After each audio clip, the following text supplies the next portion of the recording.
आज का जो हमारा टॉपिक रहेगा that will be duplicate genes.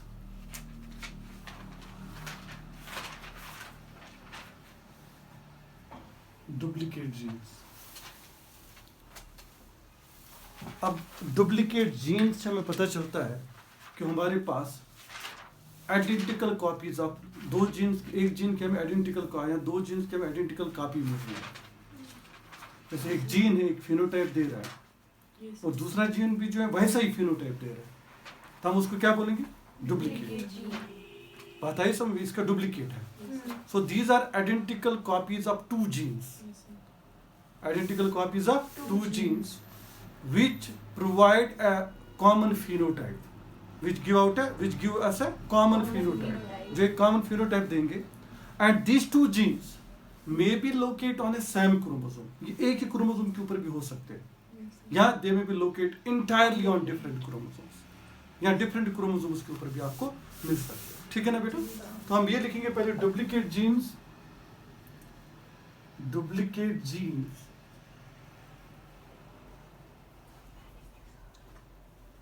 or identical genes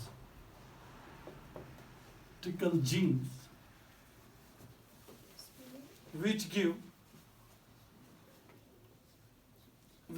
rise same phenotype,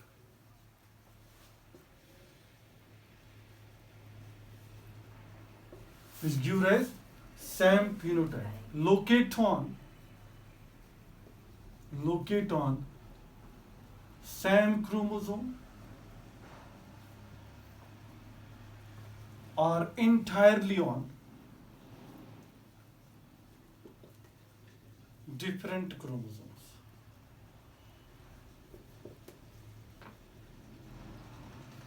और entirely on different chromosomes। तो मैंने बोला डुप्लीकेट जीन्स आइडेंटिकल जीन्स होते हैं, मतलब दो जीन्स है वो आइडेंटिकल है। वो क्यों आइडेंटिकल है? क्योंकि वो एक कॉमन फिनोटाइप को एक्सप्रेस करते हैं, कॉमन ट्रेट को एक्सप्रेस करते हैं, फिनोटाइप को एक्सप्रेस करते हैं। या लोकेट ऑन सेम, ये एक ही क्रोमोसोम के ऊपर भी हो सकते हैं, या they may be locate on two different chromosome. ठीक है ना? उन जीन्स को हम क्या बोलते हैं? Duplicate gene. और अगर हम अपना डीएनए देखेंगे, हमारा जो डीएनए 5% ऑफ आवर डीएनए जो है it consist of these duplicate genes. ठीक है बेटा? तो अगर हम यहाँ पे बात करेंगे, अब हम एक्सटेंशन ऑफ मेंडलिज्म पढ़ रहे हैं और हम दो जीन्स की इंटरेक्शन पढ़ रहे हैं, उसको हम बोलते हैं intergenic. If we are studying the interaction between the two different genes, intergenic interaction हम पढ़ रहे हैं, उसमें एक एग्जांपल हमारे पास है डुप्लीकेट जीन्स। मैं एक कंडीशन क्रिएट करूंगा, आप जरा इन चीज़ों को देखिए और देख के हम ये अंदाज़ा लगा सकते हैं कि हम इनको कैसे डुप्लीकेट जीन्स बोलते हैं। ठीक है ना? हमारे पास समझ लो एक क्रोमोसोम है, ये होमोलॉग स्पेयर है। आप समझ लो एक होमोलॉग स्पेयर है यहाँ पे। ठीक है बेटा? होमोलॉग स्पेयर है और यहाँ पे हमारे पास जीन एक लोकेट है on this location A gene, और यहाँ पे भी एक gene located is also a gene, ये भी ए जीन है। ठीक है बेटा? और ये ए जीन जो है ये क्या करता है, हमारे पास जो एक्स सबस्ट्रेट है, एक्स सबस्ट्रेट जो है, लिसन टू मी, ये ए जीन क्या करता है, ये ए जीन क्या है, ये एक्स सबस्ट्रेट को कन्वर्ट करता है किसमें? वाई में। और एक्स जो है वो व्हाइट कलर का है और वाई जो हमारे पास प्रोडक्ट है ये रेड कलर का है। किसका है? रेड कलर का। और ये क्या करते हैं, ये दो जीन्स ये कंबाइनली सिक्रीट करते हैं एंजाइम को, और उस एंजाइम को हम बोलते हैं ई एंजाइम। से ई एंजाइम सिक्रीट करते हैं या E1 सिक्रीट करते हैं। और ये एंजाइम क्या करता है, ये इस एक्स सबस्ट्रेट को कन्वर्ट करता है किसमें? वाई प्रोडक्ट में। और एक्स सबस्ट्रेट जो व्हाइट कलर का है वो किसमें कन्वर्ट हो जाता है? रेड कलर का। ऐसे हमारे पास दूसरी होमोलॉगस पेयर ऑफ क्रोमोसोम्स है, हमारे पास और एक होमोलॉगस पेयर ऑफ क्रोमोसोम है, आप समझ लीजिए, और एक पेयर है। और यहाँ पे भी हमारे पास जीन लोकेट है और इन जीन्स को हम बोलते हैं बी जीन्स। क्या बोलते हैं बेटा? B genes. अब ये बी जीन जो है ये भी कंबाइनली सिक्रीट करते हैं एंजाइम E2 या ई सिक्रीट करते हैं E1, समझ लो आप E2 सिक्रीट कर रहे हैं, और ये E2 भी एक्ट करता है एक्स के ऊपर और ये इसको कन्वर्ट करता है वाई में, और वाई प्रोडक्ट का जो हमारे पास आ जाता है रेड कलर। इसका मतलब अगर ए जीन एक्सप्रेस हो जाएगा एंजाइम बनाएगा, और एक्स कन्वर्ट वाई में हो जाएगा। अगर बी जीन भी एक्सप्रेस हो गया, वो एंजाइम बनाएगा E2, वो भी कन्वर्ट करता है एक्स को किस में, वाई में, और हमारे पास रेड फिनोटाइप आ जाता है, रेड कलर आ जाता है। तो हम इन जनरल ये बोलेंगे ये जीन्स और ये दो जीन्स जो है, हम ये बोलेंगे ये जीन्स और ये जीन्स, ये आपस में क्या है, डुप्लीकेट जीन्स। व्हाई?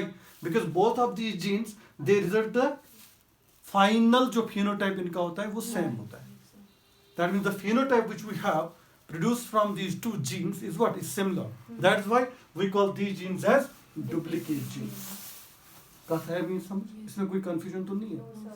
तो अगर हम यहाँ पे कंडीशन ले लेंगे, say for instance if we will take a condition here, we have capital A, capital A, capital B, diagonal cross like situation, and we are crossing it with small a, small b, small b, isn't it? And there will be the gamete formation capital A, capital B, isn't it? Capital A, capital B. Similarly, here we have a small a, small b. Here we have again small a, small b. Okay, these will be the gametes formed. These will be gametes. Now these gametes will fuse together. तो हमारे पास आ जाएगा capital A, small a, capital B, small b, isn't it? Then again we have capital A, small a, capital B, small b.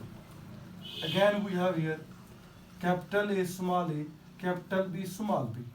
Then again we have here capital A, small a, capital B, small b. Isn't it? Yes, this will be what? This will be F1 generation. What will be here it? F1 generation. So I am recapitulating the points once again. We have duplicate genes. Duplicate genes are identical genes. Identical genes होते हैं which give rise same phenotype. जो एक same phenotype को क्या करते हैं, express करते हैं। तो लोकेट ऑन सेम क्रोमोसोम, यहाँ एक ही क्रोमोसोम के ऊपर हो सकते हैं, यहाँ पे हो सकते थे ये दो जीन्स, ठीक है, या ये हो सकते हैं डिफरेंट क्रोमोसोम्स के। तो मैंने डिफरेंट सिचुएशन बताई। अब मैंने आपको लिया हमारे पास एक ए जीन्स है, वो ए जीन्स जब एक्सप्रेस हो जाते हैं एंजाइम E1 को बनाते हैं, और E1 कन्वर्ट करता है एक्स को किसमें, वाई में, और एक्स जो एक सबस्ट्रेट है वो वाइट कलर का है, और इसको कन्वर्ट करता है वाई में, एक प्रोडक्ट है, और हमारे पास आ जाता है रेड कलर। सिमिलरली हमारे पास बी जीन्स भी हैं, वो भी एक्सप्रेस हो जाते हैं, वो एंजाइम E2 को बना लेते हैं, और E2 जो है वो एक्स सबस्ट्रेट को अगेन कन्वर्ट करता है वाई में। तो हमने देखा दोनों का जो एक्सप्रेशन है वो एक फाइनल फिनोटाइप को क्या करता है, फॉर्म करता है। ऐसे जीन्स को आप क्या बोलोगे, डुप्लीकेट जीन्स। फिर हमने क्रॉस किया, हमने एक साइड से लिया होमोजाइगस डोमिनेंट और दूसरे साइड से होमोजाइगस रिसेसिव। फिर हमने जब क्रॉस बनाया गैमेट फॉर्मेशन होगी, और हमारे पास यहाँ पे बन गई heterozygous dominant what, F1 generation, isn't it? अब उसके बाद हमने क्या किया, हमने इस जनरेशन की कराई सेल्फिंग। F1 जनरेशन की हमने क्या कराई बेटा, सेल्फिंग कराई।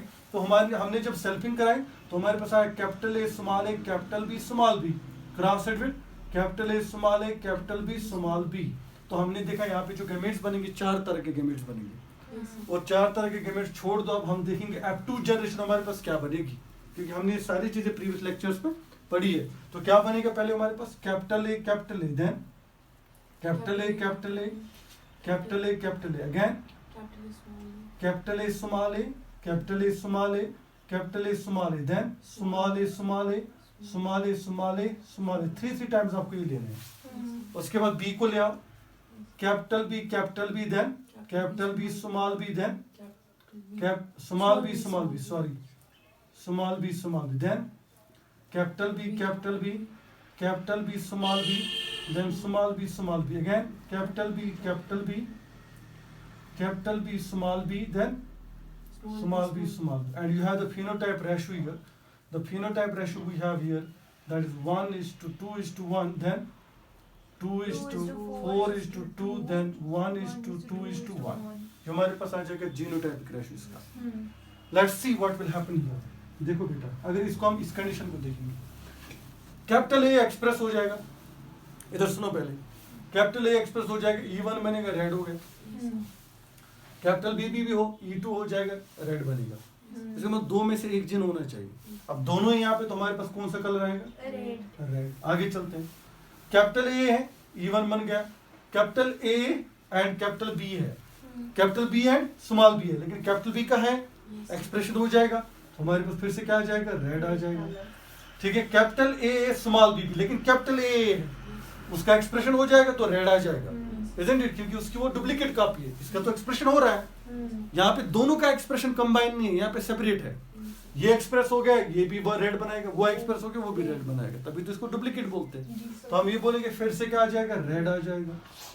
अब यहाँ पे फिर से क्या आ जाएगा, कैपिटल ए है, कैपिटल बी भी है, तो रेड आ जाएगा। फिर देखो कैपिटल ए भी है, कैपिटल बी भी है, फिर से रेड आ जाएगा।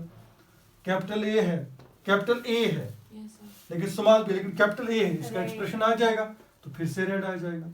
आगे चलो, कैपिटल ए स्मॉल ए लेकिन कैपिटल बी भी है, कैपिटल बी भी E2 बनाएगा, फिर से रेड आ जाएगा, तो रेड। अब यहाँ पे देखो कैपिटल बी है, फिर से रेड आ जाएगा, लेकिन यहाँ पे कोई कैपिटल है तो इसका मतलब यहाँ पे क्या आ जाएगा, व्हाइट आ जाएगा, किसी का भी एक्सप्रेशन नहीं हो जाएगा। तो हमने जब रेशो देखा, लिसन टू मी, हमारे पास रेड कितने हैं जल्दी से बताओ, रेड फिनोटाइप कितने हैं हमारे पास, 2 1 हो गए, 3 4 6 10 12 देन 13 14 एंड 15। तो हमारे पास रेड कितने बेटा, 15, और व्हाइट कितने हैं, एक है white. So this will be what, a phenotypic ratio of duplicate genes, phenotypic ratio of duplicate genes in intergenic interaction, isn't it? So क्या आ जाएगा, 15:1। तो डुप्लीकेट जीन्स का आप याद रखोगे, जो मैं बताने जा रहा हूँ आप लोगों को, डुप्लीकेट जीन्स वो जीन्स होते हैं जिनकी आइडेंटिकल कॉपीज प्रेजेंट होती है, ठीक है ना, और वो आइडेंटिकल कॉपीज क्या करती है, एक्सप्रेशन में एक फाइनल फिनोटाइप जो सेम हो जाता है उनका, ठीक है ना। तो हमने देखा कि अगर एक जीन प्रेजेंट नहीं हो, बी वाला हो, फाइनल फिनोटाइप आएगा, बी नहीं हो, ए हो तो फाइनल फिनोटाइप आ जाएगा। तो हमने देखा, फिर यहाँ पे हमने जब इसको क्रॉस करा तो हमने देखा हमारे पास जो रेशियो आ जाता है that is 15:1। So intergenic gene interaction में जो डुप्लीकेट जीन्स है उनका जो फिनोटाइपिक रेशियो, जीनोटाइपिक तो सेम है लेकिन फिनोटाइपिक जो आता है दैट इज 15:1, ठीक है ना।